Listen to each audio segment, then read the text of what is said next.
Miss হবে না আপনার পছন্দের টিভি শো দেখুন জি5 অ্যাপে একদম ফ্রি।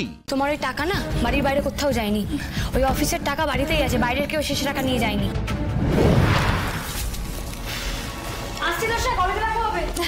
হ্যাঁ, কেউ লেট করো না, তোর ক্লাসে চলে যাও। আমি একটু ওই আমার একটু দরকার আছে, ওই একটু পাশের বিল্ডিং এ যেতে হবে। Okay sir. বাহ, কি ভালো আন্ডারস্ট্যান্ডিং দুজনের মধ্যে, তাই না? চোখে চোখে কথা হয়ে গেল।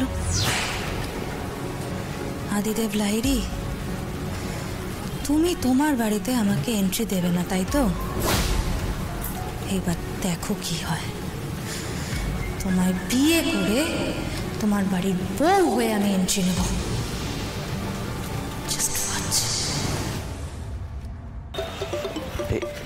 ফোন করছে। হ্যাঁ হ্যাঁ, আমি সব কালেক্ট করে নিয়েছি। হ্যাঁ, ডিসচার্জ ফর্মালিটি তো ডান, আমরা বেরিয়েছি। হ্যাঁ, ওকে ওকে। এই রে, গাড়ির চাবিটা ফেলে এলাম আমি। আপনি এক সেকেন্ড ওয়েট করুন, আমি জাস্ট নিয়ে আসছি।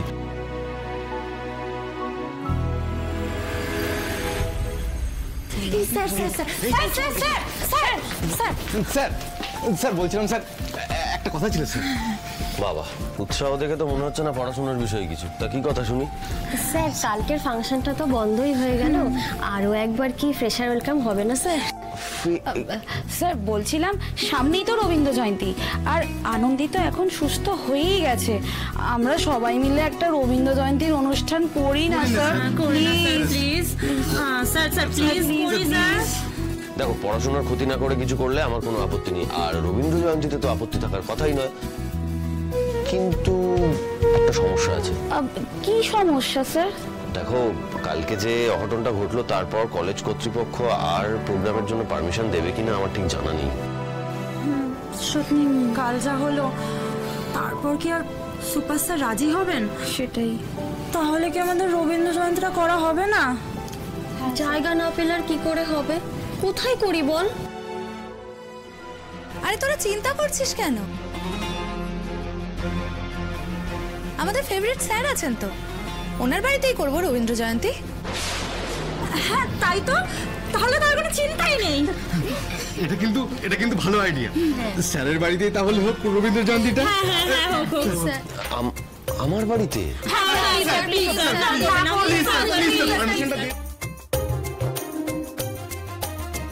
আরে রবীন্দ্র জয়ন্তী হলে স্যাররাও না করতে পারবে না, গান হবে, নাচ হবে, আমরা সবাই মিলে কত মজা করতে পারবো বলতো। তোর এখনো এত আশা? না না, কাল যা হলো, তারপর মনে হয় না কলেজে আর প্রোগ্রাম করতে দেবে। ঠিক, যা হলো তাতে কেউ অ্যালাউ করবে বলে মনে হয় না। আরে একবার আদি স্যারকে বলে দেখ না, উনি আমাদের ব্যাপারটা ঠিক বুঝবেন। সেরকম হলে না হয় ওনার বাড়িতে করবো রবীন্দ্র জয়ন্তী। স্যারের বাড়িতে? স্যারের বাড়িতে? আচ্ছা আচ্ছা ঠিক আছে, তোদের কিছু বলতে হবে না, যা বলার আমিই বলবো, কেমন? তোরা শুধু রবীন্দ্র জয়ন্তীর কথাটা বলিস। হ্যাঁ, আমায় তো বাড়ি নিয়ে যেতে চাইলেন না স্যার, কিন্তু এইবার আর না করতে পারবেন না। আচ্ছা বেশ বেশ, ঠিক আছে। তা আমার বাড়িতে কালকে হোক তাহলে রবীন্দ্র জয়ন্তীর অনুষ্ঠান।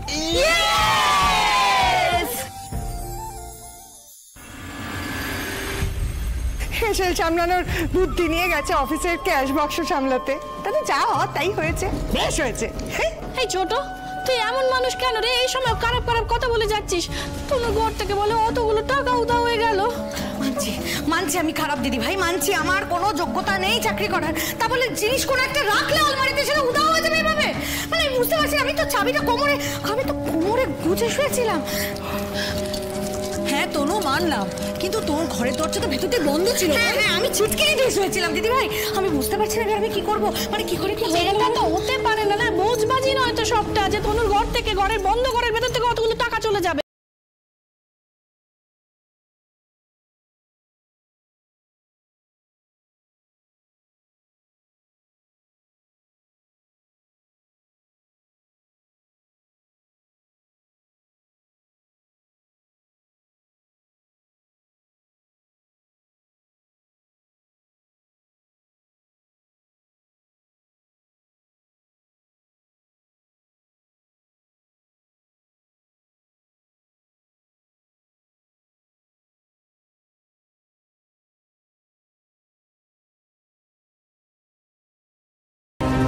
আচ্ছা ঠিক আছে ঠিক আছে, হ্যাঁ হ্যাঁ আসো।